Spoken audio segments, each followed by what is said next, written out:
Hello, welcome back to the channel. Today's episode is called The Dead Do Not Wait. And without further ado, let's just jump right into it. We begin today's episode in the capital in Lauren's dungeon, where he is still chained up. Two knights creep through the shadows, making their way down the stairs leading into the dungeon. One of them whispers, "My lord, we swore an oath to House Wolf. Tonight you walk free." Lauren responds with a strained voice, gritting his teeth. "Then let us howl once more."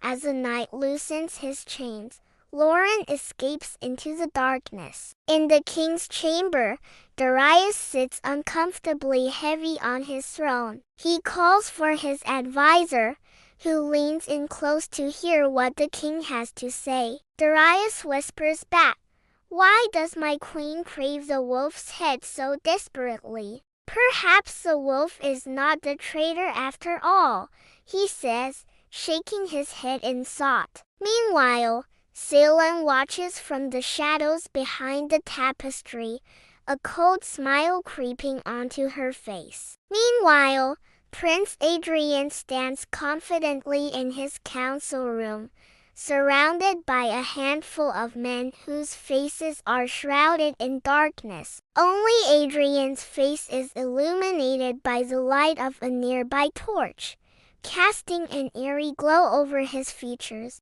"My mother protects me, my father doubts me, but soon neither will matter," he says with a sinister grin. "I will rule with fire and iron," he adds, raising his glass high above his head. Each man around the table nods their heads in unison, pledging their loyalty to the young prince. They too want to see Adrian rule with fire and iron. And somewhere far away in the north, Lauren's son stands tall before all the bannermen of the north. They stand behind him, a sea of swords flashing as they reflect the light of a roaring fire. "The wall has fallen. The dead march south," he cries out to them, his voice echoing across the frozen wasteland. "If we do not unite now, there will be no north to defend," he warns, his eyes blazing with determination. As he finishes his impassioned speech,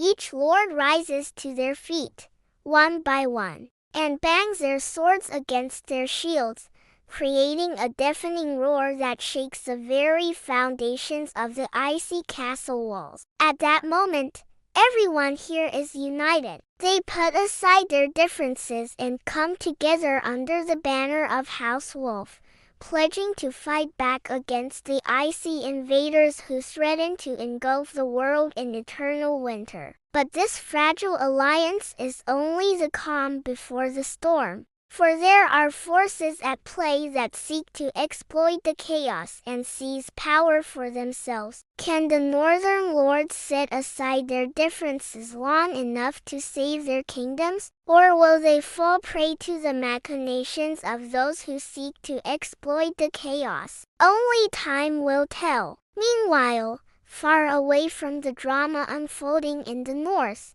Elena Dragon strides confidently along the shoreline of a distant land. Her army marches alongside her, their footsteps pounding the sand and creating a rhythmic beat that echoes across the vast expanse of the sea. Behind them, shipbuilders work feverishly to complete a fleet of ships that will carry Elena and her army across the churning waves. "Across the sea lies our destiny," she declares, her voice ringing with power and conviction. "Steel, fire, and blood will carry us there," she adds, gesturing towards the ships that are almost ready to set sail. The army cheers at their Dragon Queen's words, their voices rising above the crashing waves like the cry of hungry wolves ready to devour their prey. As the sun dips below the horizon,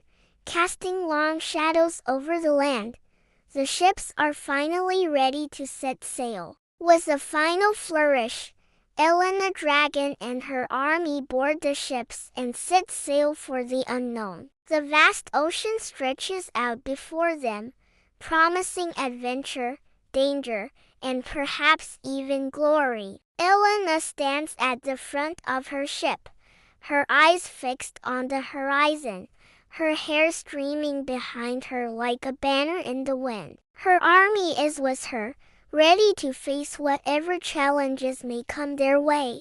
Together, they will forge a new destiny for themselves, one that will be written in blood, fire, and steel. Now, while all this is going on, in a village south of the wall, a mother pulls her young child inside their home, huddling him close as she does so. She whispers urgently, "Don't listen, my love. It's just the wind," she says, trying to soothe him as best she can. But the child is already frightened, his eyes wide with terror. Suddenly, a villager stumbles into the street, his face pale and drawn. "The dead," he gasps, his voice trembling with fear. "They are here," he cries out, pointing towards the icy wastelands beyond the village. The mother grabs her child's hand and rushes to the window,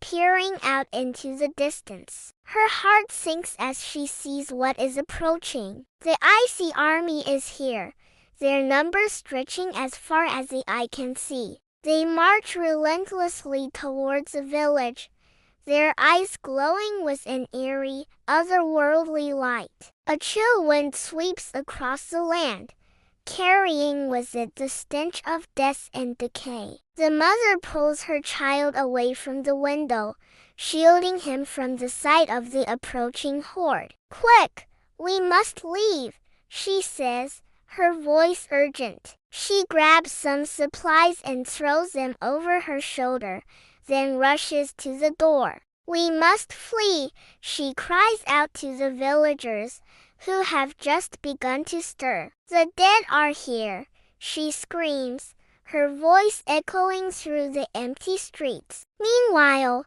as the camera pans up, we get a glimpse of the full extent of the icy army's might. They are led by a towering figure shrouded in darkness, his face hidden behind a mask of ice. His eyes, however, burn with an eerie, otherworldly glow, promising nothing but doom and destruction. Behind him, an endless horde of icy warriors march forward, their numbers seemingly endless. Their armor is made of ice and snow, and their weapons gleam with a chilling, other-dimensional light. The villagers watch in horror as the icy army approaches, their faces pale with fear. Some try to flee, but it's too late. The horde is upon them, and the icy warriors move with a speed and agility that is both terrifying and mesmerizing.